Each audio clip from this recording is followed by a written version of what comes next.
Muy bienvenidos a un nuevo programa de nuestra serie. Esa serie que estamos hablando de símbolos, de cómo acercarnos a realidades celestiales importantes a partir de una simbología entendida en la época y que debe ser apreciada por todos nosotros. El tema de hoy, tema 6, entendiendo el sacrificio, posiblemente el símbolo más importante entre los importantes del estudio de la Biblia. ¿Qué valor tiene el sacrificio? ¿Cómo podemos entenderlo? Entramos al programa y te invito a que te quedes hasta el final.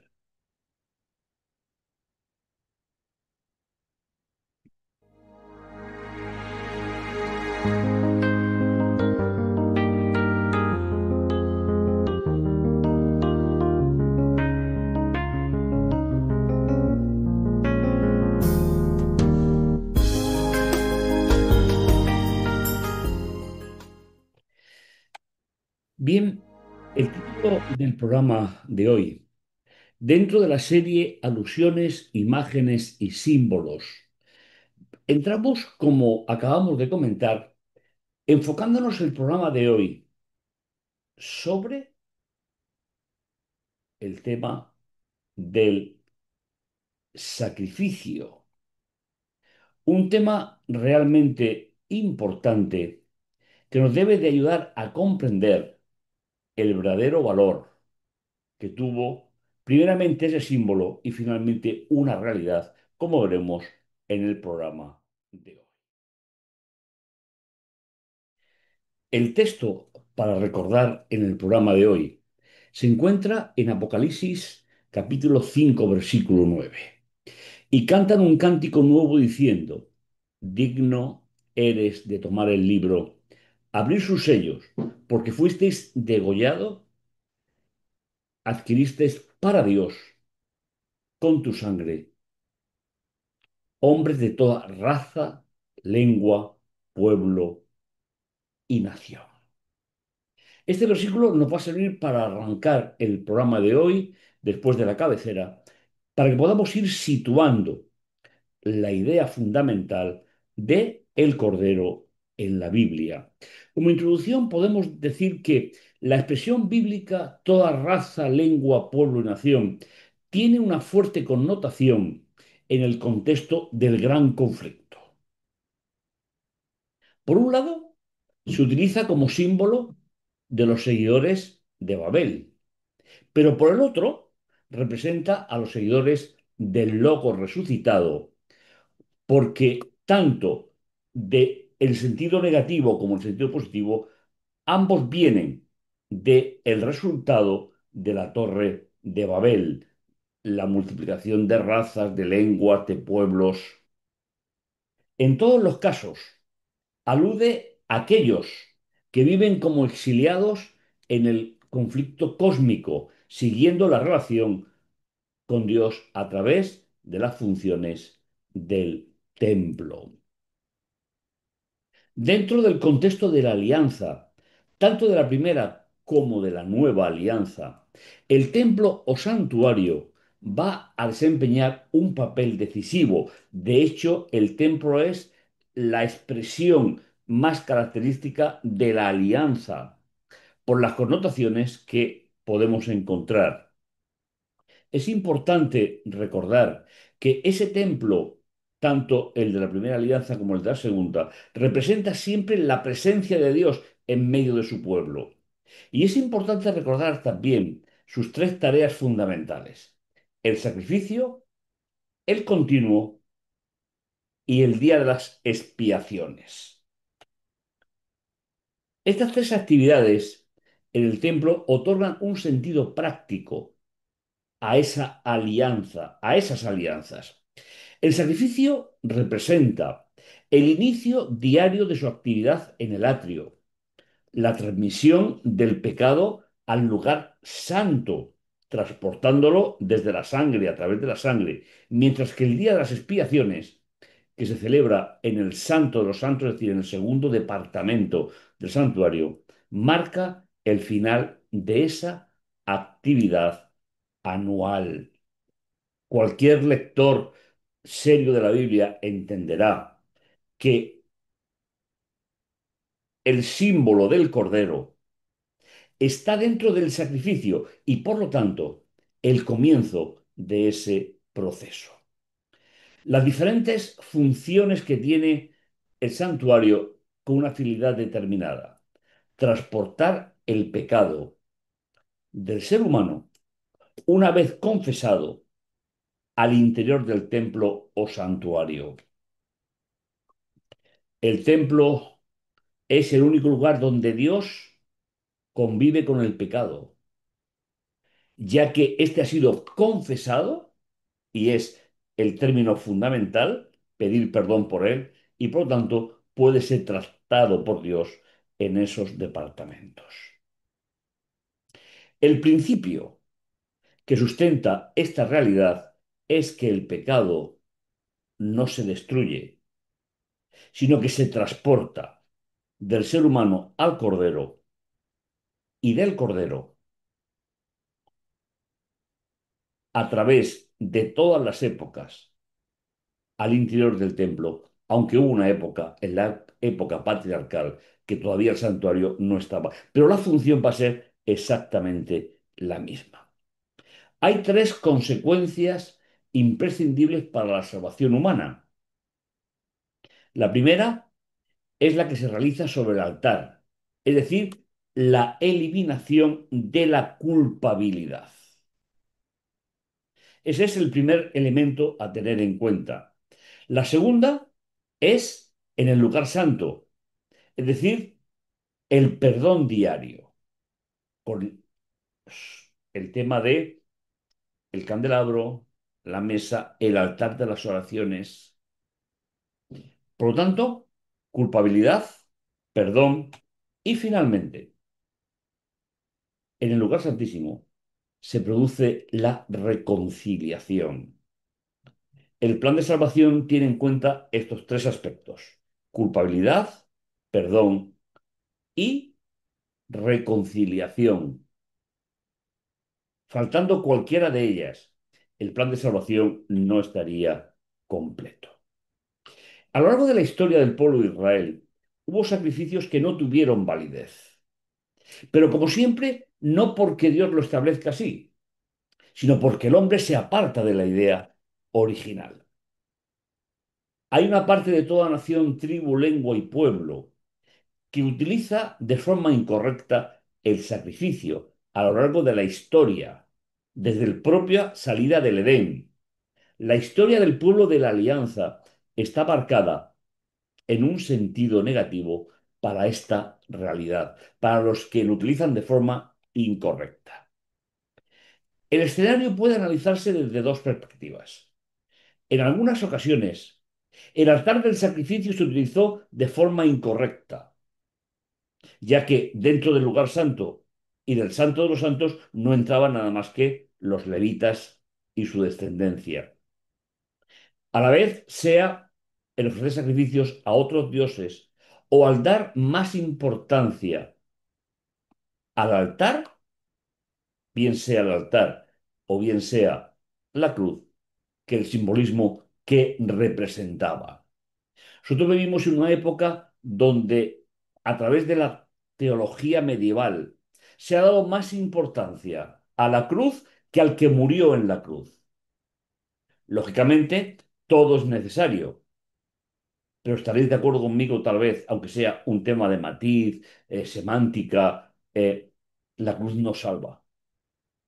La cruz es sobre la que murió el Cordero de Dios que quitará el pecado del mundo. Es decir, que sacará el pecado confesado del mundo y lo introducirá en el santuario del cielo.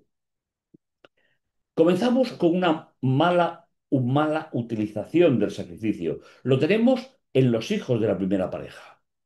Pasado algún tiempo, Caín hizo a Yahvé una ofrenda de los frutos del suelo. También Abel hizo una ofrenda de los primogénitos de su rebaño, de la grasa de los mismos. Yahvé miró de forma propiciatoria, es decir, de forma del encuentro, a Abel y a su ofrenda. Aquí tenemos ya una mala utilización desde el principio.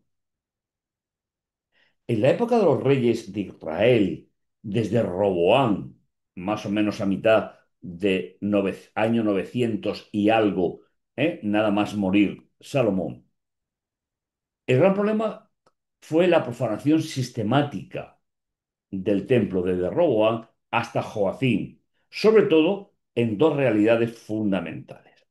La primera, o se realizaban los sacrificios fuera del atrio, o dedicados a los dioses de los pueblos extranjeros. Estas dos profanaciones del templo llevó a invalidar sobre todo la alianza, a invalidar la presencia de Dios entre su pueblo, a no quitar la culpabilidad, el perdón, ni producirse la reconciliación. Solamente mirando estas afirmaciones nos damos cuenta de lo importante que es lo que estamos viendo. Hay otra forma de traición, que es la que aparece en la época de Miqueas. Dice, ¿con qué me presentaré ante Yahvé? Me inclinaré ante el Dios de lo alto. Me presentaré con holocausto, con terneros añojos.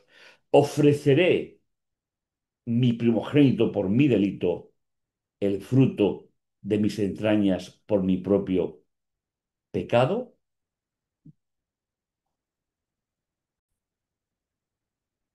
Todos estos símbolos que se hacía en la época de Miqueas no representaban el plan de salvación, sino representaban solo una idea, la meritocracia. Exactamente igual que Caín en el primer sacrificio. El verdadero significado del símbolo del Cordero lo encontramos en la Pascua, en la primera, todavía en Egipto. Allí nos vamos a encontrar. Y dijo Yahvé a Moisés y a Aarón en el país de Egipto: este mes será para vosotros el primero de los meses, será para vosotros el primer mes del año. Es decir, que la Pascua va a marcar, con la figura del Cordero como trasfondo, el transcurrir del calendario de la primera alianza. Decid a toda la comunidad de Israel el día 10 de este mes, cada uno tomará una res por familia, una red por casa. Y sigue diciendo,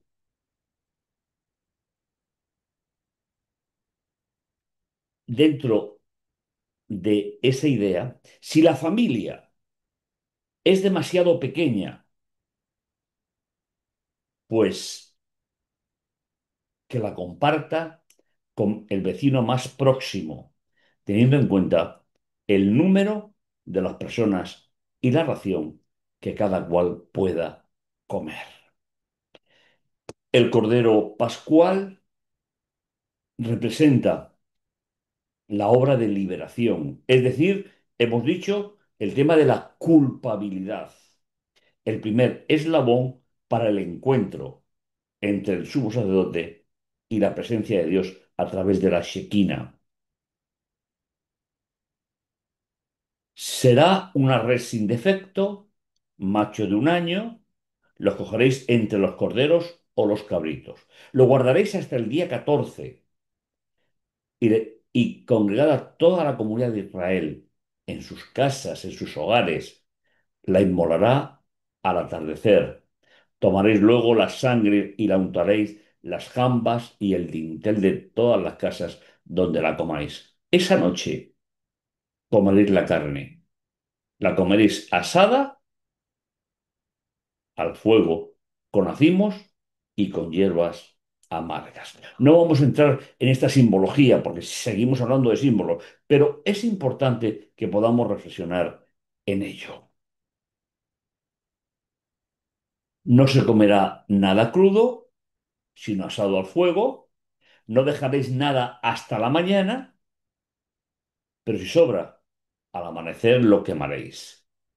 La comeréis con la cintura ceñida, los pies calzados y el bastón en la mano, y la comeréis deprisa.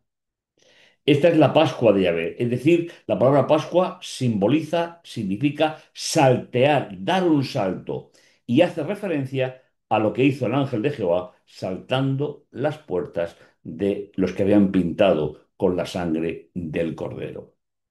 Todo un símbolo que va a representar en la primera parte del plan de salvación. Esa noche yo pasaré por el país de Egipto y ejecutaré a todos los primogénitos de los egipcios, de los hombres, de los animales, y haré justicia con todos los dioses de Egipto. Yo, Yahvé. Jesús y el templo de las dos alianzas. En el segundo año del reinado de Darío, Ageo 1:1, el día primero del sexto mes fue dirigida palabra de Yahvé por medio del profeta Ageo a Zorobabel, hijo de Seratiel, gobernador de Judá, y a Josué, sumo sacerdote, en estos términos. Así dice Jehová de los ejércitos. Este pueblo dice todavía no ha llegado el tiempo final de reedificar el templo de Yahvé. Sacudiré, dice el texto, todas las naciones. Llegarán entonces los tesoros de todas las naciones y yo llenaré de gloria ese templo, dice Jehová Shawot. Mía es la plata, mío es el oro, palabra de Jehová de los ejércitos. Grande será la gloria de ese templo, la del segundo mayor que la del primero, dice ese Jehová de los ejércitos, y proporcionaré paz a ese lugar, palabra de Yahvé. De nuevo me gustaría recordar el concepto de término paz, shalom, cuando entendemos el plan de Dios para nuestra vida. Es cuando el ser humano encuentra la paz en toda su dimensión, porque ya no está parado a las inclemencias del tiempo o de las circunstancias, sino que sabe que el plan de Dios se va a aplicar a su vida sin ningún problema.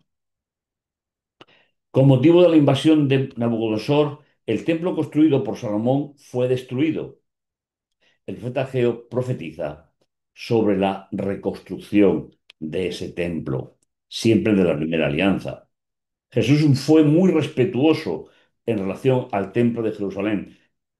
A Jesús no le podía molestar cómo la alianza estructuraba los servicios del templo,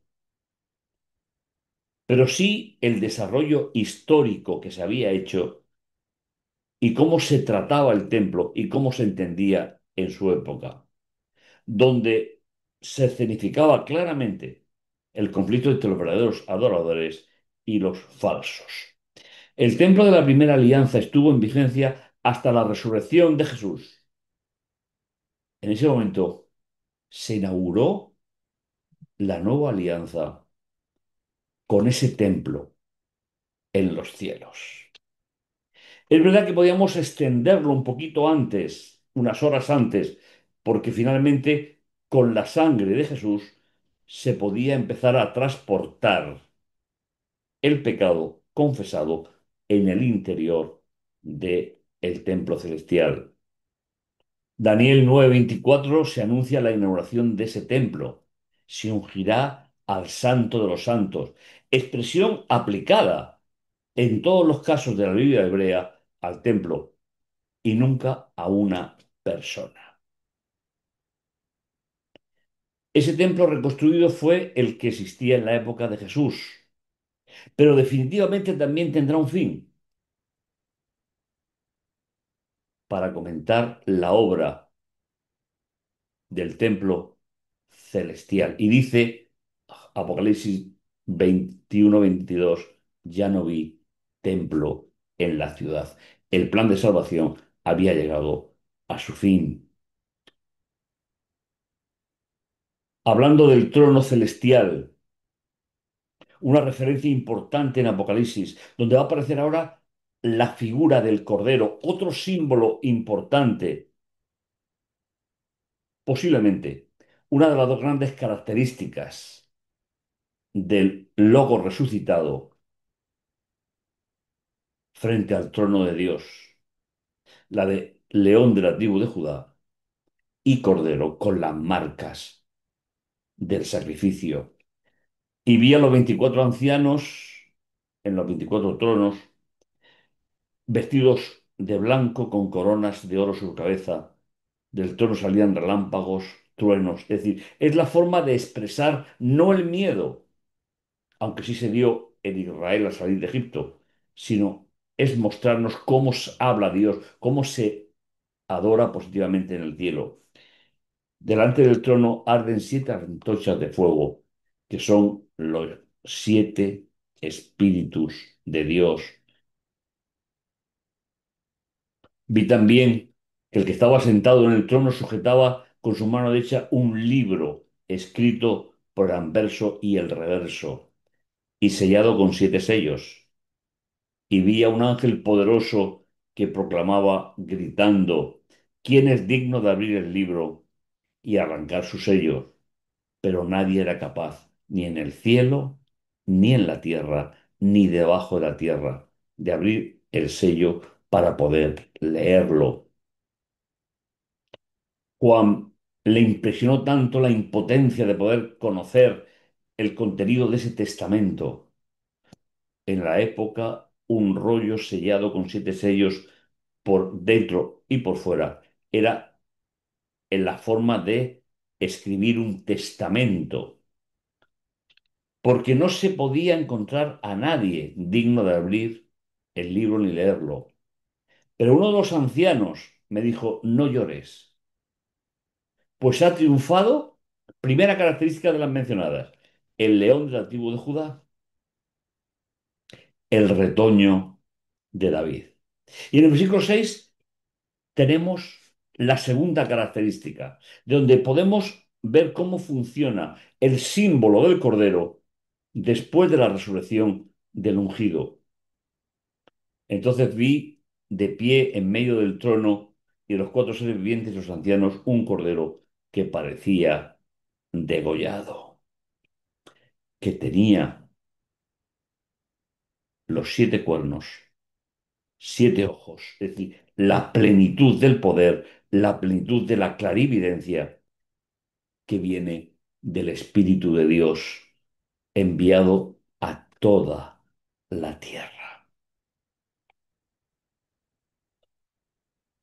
Ese trono es el que se vio en el libro de Daniel en el capítulo 7, versículo 9. Mientras yo seguía mirando, prepararon unos tronos y un anciano se sentó. Su vestido era blanco como la nieve, sus cabellos como lana pura, su trono llamas de fuego, las ruedas fuego ardiente. Qué importante es que recordemos tanto el símbolo como el valor del símbolo. Hemos dicho ya en la serie que si no entendemos el valor del símbolo, no entenderemos el mensaje, ya que lo que quiere representar el autor de Daniel, de Apocalipsis, con el símbolo, forma parte del propio mensaje. El sacrificio, la puerta de entrada a la reivindicación del creyente que confiesa su pecado y que a través del sacrificio se dispone de la sangre para transportar el pecado dentro del santuario, en el primer departamento, y después la reconciliación, donde está el sumo sacerdote, delante de la Shekinah, delante de la presencia de Dios. A mí me sigue maravillando este concepto, cómo Dios supo transmitir a través de la inspiración de los autores humanos, cómo supo transmitir el simbolismo, como decíamos al principio, posiblemente el símbolo más importante entre los importantes que aparece en la Biblia. No olvides, no olvides ir primeramente cada día al santuario y no olvides que Dios está esperando para perdonarte, para quitar la culpabilidad, perdonarte y rehabilitarte para la eternidad. Será el mejor regalo que podamos tener en nuestra vida. Que el Señor te bendiga, que el Señor te guarde y que podamos disfrutar de este símbolo tan importante mientras esperamos el regreso de Jesús.